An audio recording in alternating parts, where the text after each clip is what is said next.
งกระเบือเนาะพี่น้องเนาะเพราะว่าช่วงนี้มันกำลังเกิดใหม่แต่ก่อนมันเป็นแดกแดะวันนี้มันเป็นแมงกระเบือ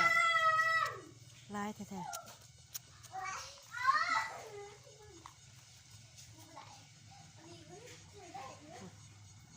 พอช่วงนี้ช่วงมันออกมันใหญ่นะพี่น้องเนาะ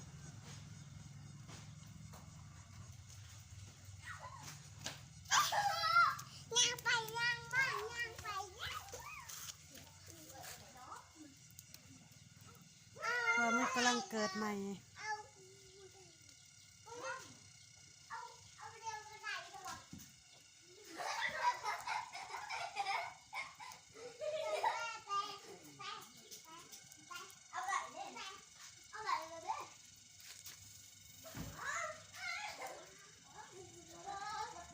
พอมันยังอ่อนอยู่นะพี่น้องเนาะตัวยังอ่อน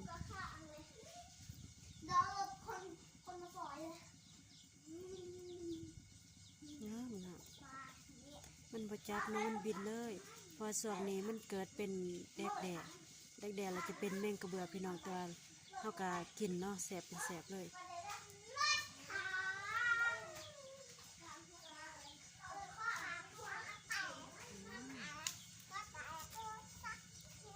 โอ้ยงามเป็นงามสีอ่อนๆพี่น้อง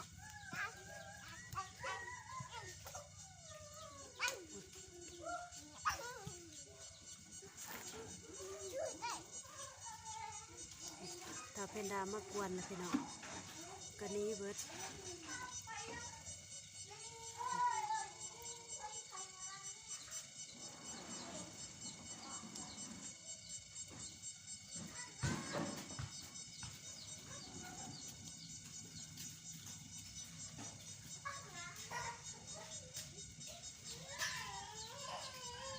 นะ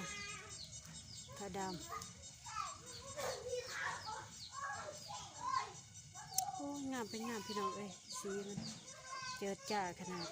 เพราะยังเป็นตัวอ่อนอยู่เนาะลักษณะแบบว่ามันเพาะไม่ไหม้ที่เสียนะ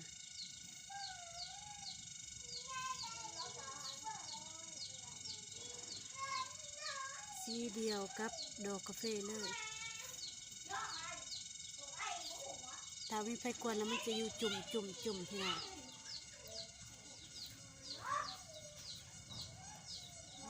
โอ้